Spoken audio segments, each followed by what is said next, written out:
It's against any convertible currency, the pounds, the rand, whichever one. Not just against the dollar. Tambali, I didn't write the Central Bank Act. But Section 16 says, it shall be the duty of the Central Bank to fix the exchange rate of the naira vis-a-vis other currency, not market forces. You know, it's like this. It's like what they were telling us. They say, oh, the price of fuel shall be determined by market force. So it's not possible.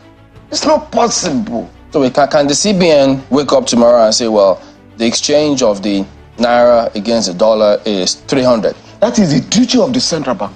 Oh, yes. That's it. I mean, when the man, Mr. Wale Edu, who has now become the Minister of Finance, was in the Senate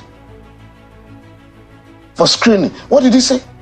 That the value should be around 700 naira. How did he come to that conclusion? Oh, yes. Because there are fundamentals that guide that. And one of it will be your forex base, your foreign exchange base. We know that our forex base has been severely depleted in recent times. We do remember... Depleted for what? To satisfy the stupid demands of the elite. For me as a lawyer, to buy wig and gown from England. For me as a lawyer, to buy, other materials from England. Why? The majority of our people have nothing to do with these dollars. But this is the reality. No, it's not. No. This is the reality. This has been the reality that for many, many years, our tastes have not been within what it is that we can produce. Those tastes yes. can be controlled now. For instance, there's a president in Tanzania, President John Magufuli. He died during the COVID-19 crisis. He said, for the Tanzanians, for now, all foreign conferences shall be attended by our embassy officials who will send reports to the country. And because we are wasting money on extra.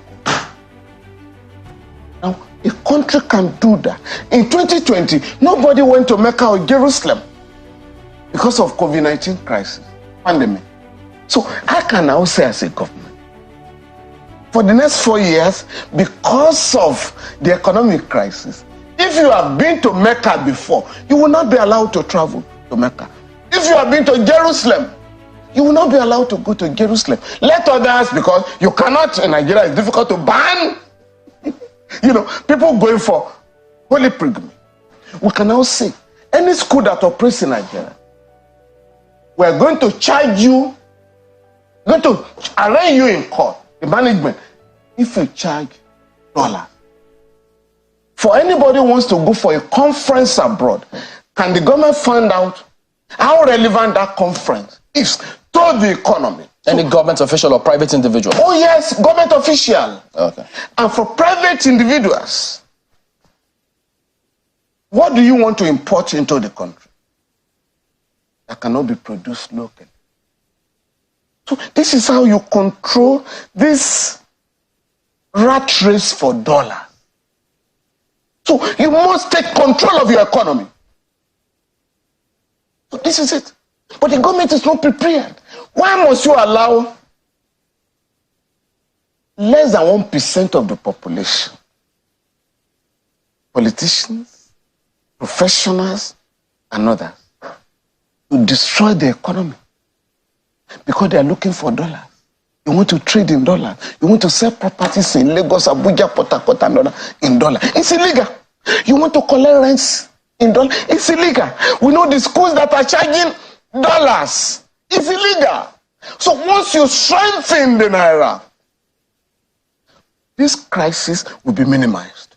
Then we can then ask ourselves, as a government, National Economic Council, an advisory body, the governors can advise the president. Sorry, sir. We have discovered that we're in trouble. The money we are giving out will not mean much because people are changing money to dollar. Why are we not seeing several suits against those institutions, if that's the case then? No, we're in court. All over the world. We're in court. The Central Bank has no answer. We're in court. What about, I mean, and some people will say, you know, while this will be laudable, a lot of people will say, but it doesn't have to start from government. Because I know that even when you say, oh, government, why are people not buying locally produced cars or locally assembled cars? And the question will the companies that are here, the few companies that are assembling the vehicle, would they be able to meet the demand? No, that's a different matter. We can then create exceptions until we're able to meet the demand. For instance, the Buhari regime in 2020 announced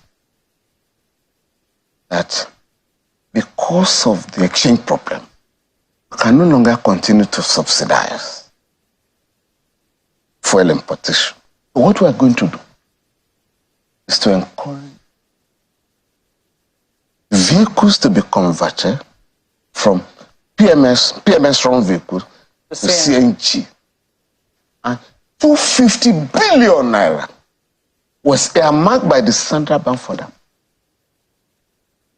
Not a kobo was released for that purpose. So I wrote to the central bank recently, under the Freedom of Information Act, what has happened to the 250 billion naira? What did you find out? No, they say, we are looking at our records. Of course, no answer. Till date? So we're in court. Oh. So these are the issues the government will have to address.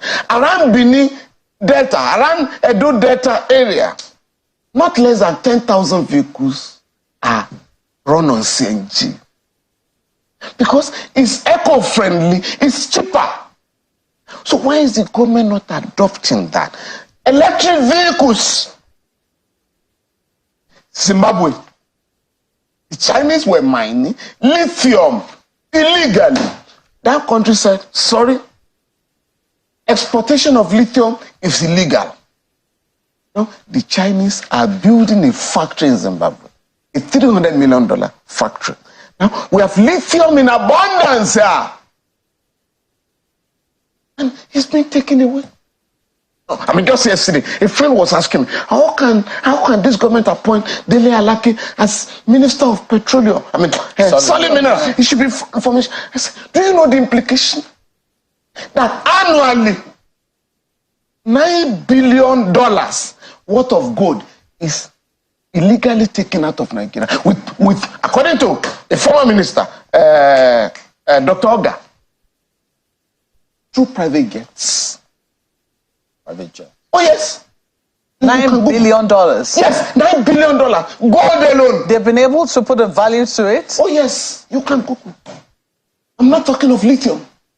I'm not talking of other resources. I just handle a case in Osun State.